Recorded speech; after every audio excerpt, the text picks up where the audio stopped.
हुआ 500 वर्षों के बाद, 60 वर्ष के बाद देश में लगातार तीसरी बार किसी प्रधानमंत्री को सरकार बनाने का मौका मिला।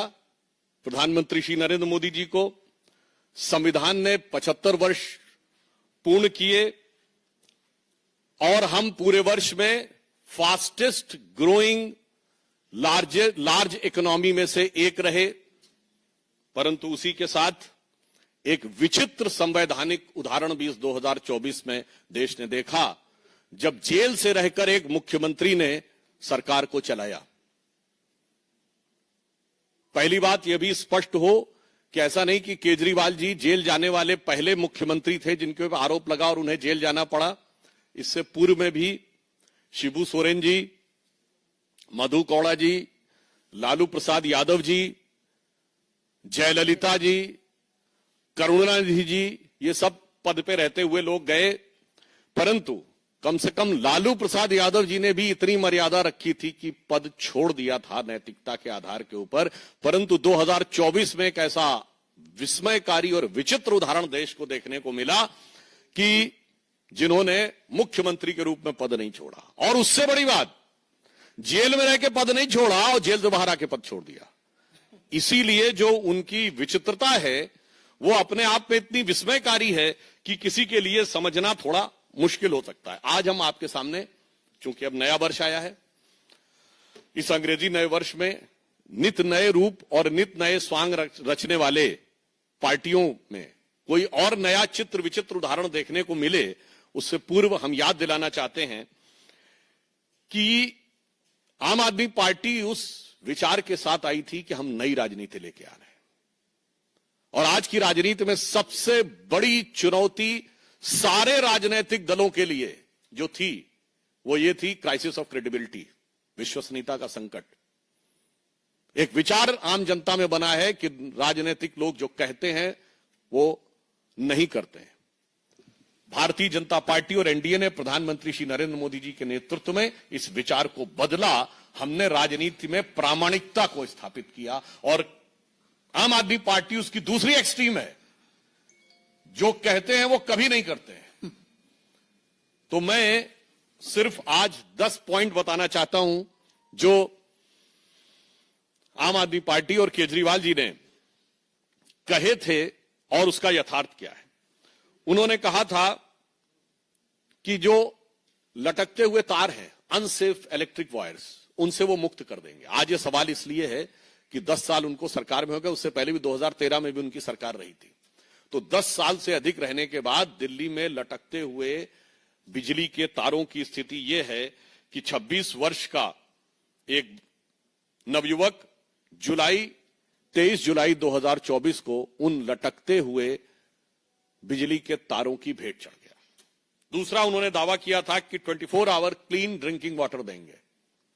और अभी जब गर्मी आया तो लोगों ने देखा कि उत्तर पश्चिम दिल्ली और बाहरी दिल्ली के क्षेत्रों में किस ढंग से पानी को लेकर हाहाकार था। और पत्रकारों ने भी जाके देखा। चलिए, आप नेताओं की बात पे, राजनीतिक दलों के कार्यकर्ताओं की बात पे विश्वास न करें कि वो उसमें किस प्रकार की दुर्गंध आती थी जिस पानी का प्रयोग करना पड़ता था।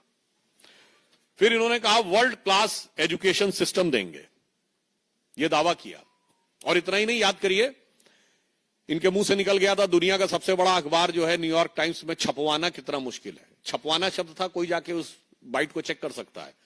तो पहले तो पढ़े लिखे मुख्यमंत्री को यह नहीं पता था कि दुनिया का सबसे बड़ा अखबार न्यूयॉर्क टाइम्स नहीं है, दुनिया का सबसे बड़ा अखबार है जापान का यमनो शुमरी। और अमेरिका का भी सबसे बड़ा न्यूयॉर्क टाइम्स नहीं है, अमेरिका का सबसे बड़ा है यूएसए टुडे। खैर, इस अत्यधिक पढ़े लिखे मुख्यमंत्री को ने कहा छपवाना कितना मुश्किल है। और हकीकत क्या थी कि high court has reprimanded that the flawed education system, और इसमें कई चीजों को लेकर कोर्ट ने अप्रसन्नता जाहिर की।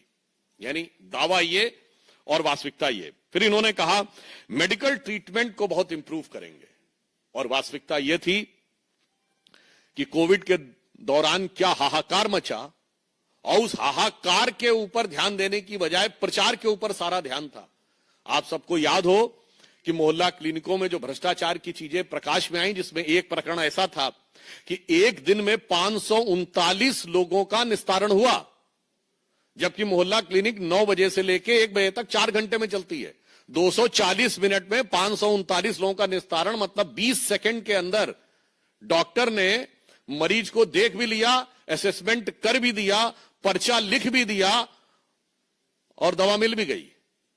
और कौन सी ऐसी मोहल्ला क्लिनिक थी जिसकी इतनी कैपेसिटी थी कि सीसीटीवी फुटेज दिखाई जाएगी 539 लोग आके कहां खड़े हो गए थे? यह यथार्थ था। उसके बाद उन्होंने कहा पोल्यूशन फ्री एनवायरनमेंट देंगे। आज स्थिति यह है, इसमें कुछ कहने की जरूरत नहीं है। जिस तरह इस समय जाड़े का मौसम चल रहा है, हाँ, हम ये कह सकते हैं कि हम उनको शुभकामना भी देते हैं। केजरीवाल जी का स्वास्थ्य बेहतर हो गया है। मुख्यमंत्री बनने से पहले जिस चीजें नजर आती थी, मगर दिल्ली की आबो हवा की सेहत बहुत खराब होती चली गई है। इसके बाद इन्होंने कहा कि जो कूड़े के ढेर, यानी ये छठा पॉइंट है, कूड़े के ढेर, इनको समाप्त करेंगे। और आज स्थिति यह है कि कूड़े के ढेरों की हाइट बढ़ रही थी। कुतुब मीनार से कुछ मीटर की दूरी के ऊपर, कुछ थोड़ी दूरी के ऊपर जो कूड़े का ढेर है, उसकी हाइट ऐसा समाचारों में आया कि 8 मीटर तक बढ़ गई है। 7वां दावा, दिल्ली महिलाओं के लिए सुरक्षित बनाएंगे। और भारत के इतिहास का इकलौता उदाहरण, जहां किसी भी सरकार के मुख्यमंत्री आवास में उसी पार्टी की महिला सांसद की पिटाई की गई और आरोप लगा मुख्यमंत्री के ओएसडी पर। पूरे भारत में ऐसा उदाहरण नहीं मिलेगा। मायावती जी के ऊपर स्टेट गेस्ट हाउस कांड में हमला हुआ था, वो समाजवादी पार्टी की सरकार ने किया, तो विरोधी दल था।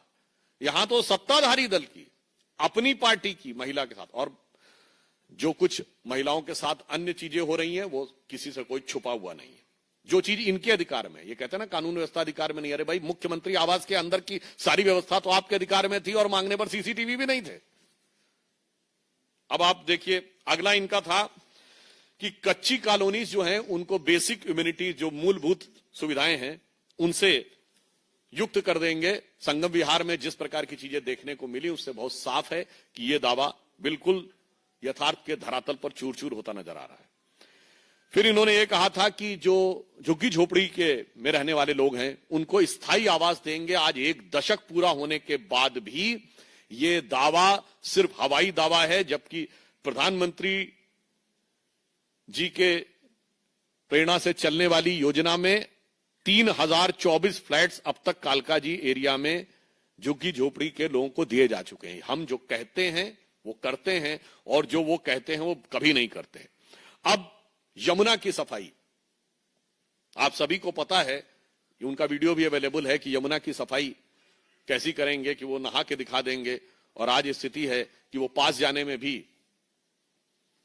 हिचकते हैं। यमुना की झाग वाली फोटोएं आप सबने देखी। अतः ये 10 पॉइंट हैं जो हम लोगों ने कहे कि केजरीवाल जी के दावे। 1, बिजली के तार। दूसरा, क्लीन ड्रिंकिंग वाटर। तीसरा, वर्ल्ड क्लास एजुकेशन सिस्टम। चौथा, स्वास्थ्य की बेहतर सुविधाएं। 5वां, पर्यावरण प्रदूषण। 6ठा, गंदगी के ढेर। 7वां, महिला सुरक्षा। 8वां, कच्ची कॉलोनियों में बेसिक फैसिलिटीज। और 9वां, झुग्गी झोपड़ी के लोगों को मकान। और 10वां, यमुना की सफाई। ये तो नहीं किया, मगर काम ऐसे अद्भुत किए हैं कि भारत की राजनीति में उदाहरण न मिले।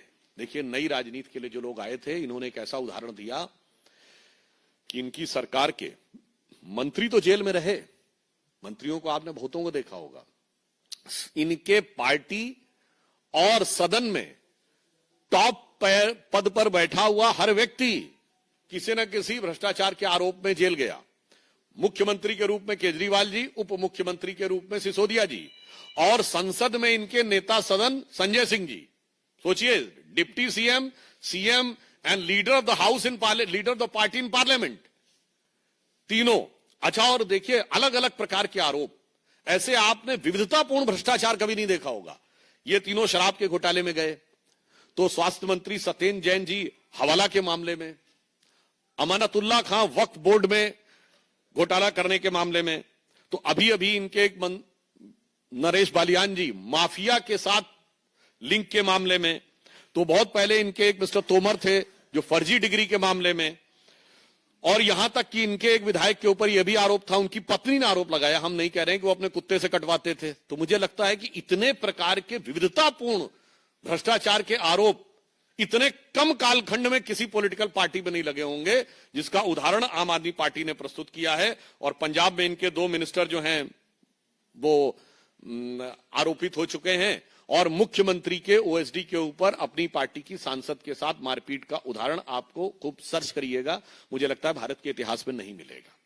इसलिए हम बहुत साफ साफ ये बात कहना चाहते हैं कि दिल्ली की जनता अब नित बदलते हुए इस स्वांग को पूरी तरीके से समझ चुकी है, और इसलिए मैं एक पंक्ति में कहना चाहूंगा आम आदमी पार्टी के लिए और उनके संयोजक केजरीवाल जी जो कवच ला रहे हैं, वो कवच में तो लगता प्लास्टिक के बराबर भी स्ट्रेंथ नहीं है। और आप यह भी बात समझिए कि नई राजनीति क्या है, नई राजनीति नहीं है, वही पुरानी कांग्रेस वाली राजनीति है। वहां सुपर पीएम सुनते थे, यहां सुपर सीएम है। वहां भी प्रधानमंत्री कार्यालय से सत्ता नहीं चलती थी, यहां मुख्यमंत्री कार्यालय से नहीं चलती है। तो मैं सिर्फ ये कहना चाहूंगा, आज देश की राजनीति में प्रामाणिकता की आवश्यकता है, जो प्रधानमंत्री श्री नरेंद्र मोदी जी के नेतृत्व में भाजपा और एनडीए ने प्रस्तुत किया है। आज भारत की राजनीति में अविश्वसनीयता का प्रमाण केजरीवाल जी के नेतृत्व में आम आदमी पार्टी है। तो उनके लिए एक पंक्ति कहना चाहूंगा कि चंद बातें करना और मुतमई होना नहीं अच्छा, सियासत आखिरी दम तक सभी को आजमाती है, बहुत गलती की गुंजाइश नहीं होती सियासत में, जरा किरदार हल्का हो कहानी डूब जाती है। धन्यवाद।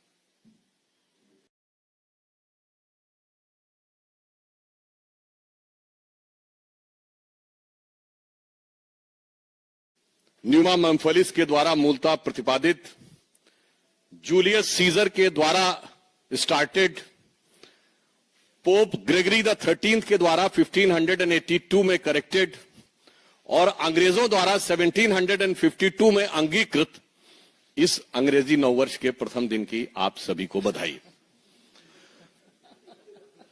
और 2024 का वर्ष गुजर चुका है, और यह वर्ष भारत की राजनीति और विश्व में एक अद्भुत, विस्मयकारी,